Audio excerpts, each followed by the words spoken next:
दोस्तों, फांसी के 12 साल बाद जब इराकी सदर सद्दाम हुसैन की कब्र खोली गई तो ऐसा क्या मौजज़ा हुआ कि पूरी दुनिया दंग रह गई।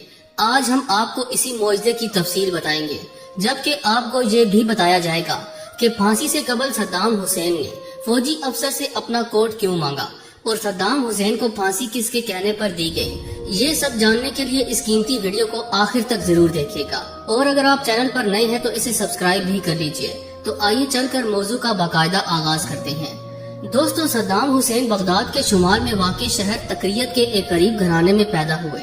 वालिद के जल्द ही वफात पाने के बाद इनकी वालिदा इन्हें अपने रिश्तेदारों के पास छोड़कर किसी और गांव चली गयी। चंद साल बाद इन्होंने दूसरी शादी कर ली। सौतेले वालिद का सद्दाम हुसैन के साथ बर्ताव अच्छा न था। सद्दाम हुसैन के लिए जिंदगी मुश्किल थी और मुअर्रिख बताते हैं कि मोहल्ले के बच्चे नौ उम्र सद्दाम का मजाक उड़ाते थे। सद्दाम हुसैन के बारे में कहा जाता है कि इस अरसे के दौरान वो कदरे तन्हा रहते थे और आसपास के लड़कों पर धौंस भी जमाते थे। 12 वर्ष की उम्र में उन्होंने अपना घर छोड़ा और तकरीयत में अपने एक चचा के साथ रहने लगे। इनके चचा उस्ताद थे। तारीख इराक पर किताब दी मॉडर्न हिस्ट्री ऑफ इराक की मुसन्निफा पैबी मार कहती है कि इनका माजी खासा दिलचस्प था। अपने लड़कपन में सद्दाम हुसैन हुकूमत मुखालिफ मुजाहिरों में खासे सरगर्म रहे, मगर इराकियों की तरह वो बरतानवी नौ आबादियाती हुकूमत और जागीरदाराना निजाम के खिलाफ होते गए। सन 1958 के इनकलाब में इराक में बरतानवी हामी बादशाह के खात्मे के बाद मुल्क में पुरतशद्दुद बुरहानी दौर का आगाज हो गया, लेकिन सद्दाम हुसैन के लिए 60 की दिहाई अहम तरीन साबित हुई। इराकी बाज पार्टी के रुकन की हैसियत से सद्दाम हुसैन पार्टी के एक सीनियर रहनुमा और इनके चचा के करीबी रिश्तेदार अहमू हसन अल बाकिर के मंजूर नजर और करीबी साथी बनने में कामयाब हो गए। सद्दाम हुसैन उस वक्त ना कोई अफसर थे और ना ही फौज का हिस्सा, लेकिन अहमू हसन बाकिर के लिए वो खासे मुफीद काम अंजाम दिया करते। सन 1968 में बाज पार्टी इक़्तिदार में आई तो अहमू हसन अल बाकिर मुल्क के नए सदर बन गए। दोस्तों, सद्दाम हुसैन उस दौर में अहमू हसन के दस्ते रास्त रहे। हुकूमत के अहम और खुफिया काम वो खुद अंजाम देने लगे, जिनमें मुखालिफिन को मंजर आम से हटाना भी शामिल था। इन मुखालिफिन में से कुछ को तो कत्ल कर दिया गया, कुछ जिलावतन और कुछ को चुप करवा दिया गया। इराक के नए सदर अल बाकिर ने इराकी तेल की सनत हुकूमती कंट्रोल में ले ली। इराकी खजाने पर दबाव बढ़ने लगा और हुकूमत ने मुल्क में तरक्की के नए दौर का आगाज किया। देहातों में बिजली पहुँचने लगी, सड़कें और स्कूल बनने लगे। दूसरी जानिब सद्दाम हुसैन के सियासी अज़ाइम बढ़ने लगे और 1979 में इन्होंने अपने मौसन अहमू अल हसन बाकिर से जबरदस्ती इस्तीफा दिलवाया और खुद सदर बन गए। जल्द ही इन्होंने अपनी पार्टी की इनकलाबी कौंसल में अपने और हुकूमत के खिलाफ बगावत की साजिश का इंकिशाफ किया। इस साजिश को मंजर आम पर लाने के लिए सदर सद्दाम हुसैन ने कौंसल के अरकान का एक इजलास तलब किया। इसमें सद्दाम हुसैन स्टेज पर बैठे सिगार पीते दिखाई देते हैं, जबकि बगावत में मुलविस अफराद के नाम की फहरिस्त बाआवाज बुलंद पड़ी जाती है और जिन्हें बारी बारी इजलास से बाहर ले जाकर गिरफ्तार कर लिया जाता है या फिर हलाक कर दिया जाता है। इस इजलास के शुरका जज्बाती अंदाज में बाआवाज़े बुलंद सदर सद्दाम हुसैन को अपनी वफादारी का यकीन दिलाते हैं और नारे लगाते हैं। इसके बाद बास पार्टी की हुकूमत पर सदर सद्दाम की शख्सियत हावी होती गई।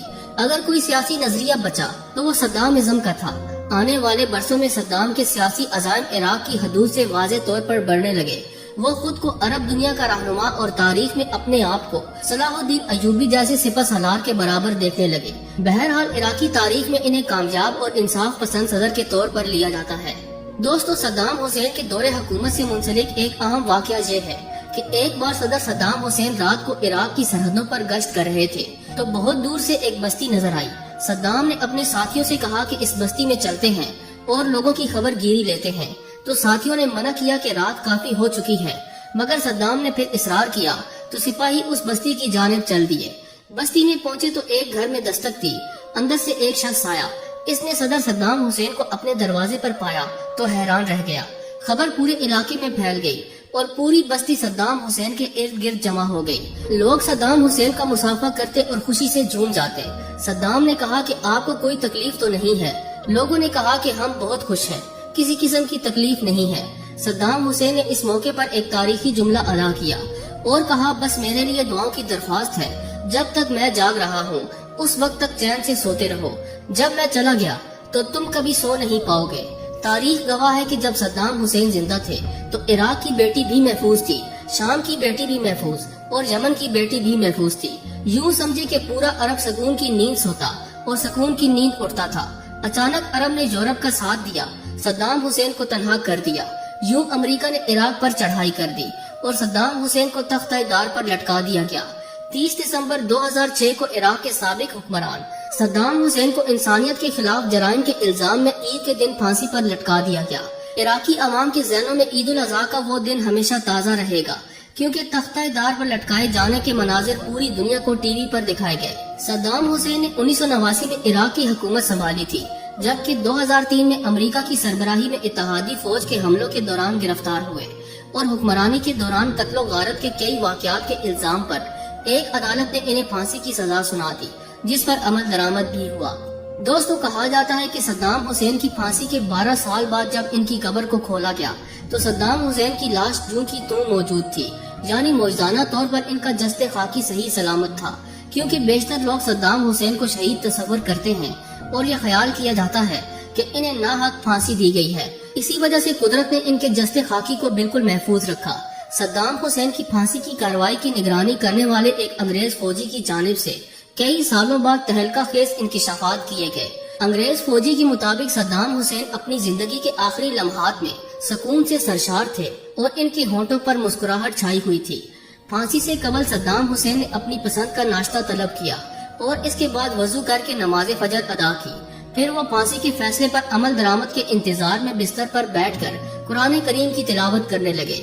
امریکی فوجی اہلکار صدام حسین کی مسکراہٹ سے بہت زیادہ خوف محسوس کر رہے تھے اور موت کا سامنا کرتے ہوئے صدام حسین کے انتہائی سکون کے سبب ان فوجیوں کا گمان تھا کہ ان قریب کوئی بم دھماکہ کر دیا جائے گا۔ اس انگریز فوجی نے مزید انکشاف کیا کہ صدام حسین نے ایک پہرے دار سے بڑا گرم کوٹ طلب کیا، کیونکہ وہ نہیں چاہتے تھے کہ سردی سے کپکپاتی حالت میں وہ پھانسی پر لٹکے اور عراقی عوام یہ گمان کر لے کہ ان کا سابق صدر موت سے خوفزدہ ہے۔ صدام حسین پھانسی پر چڑھنے سے قبل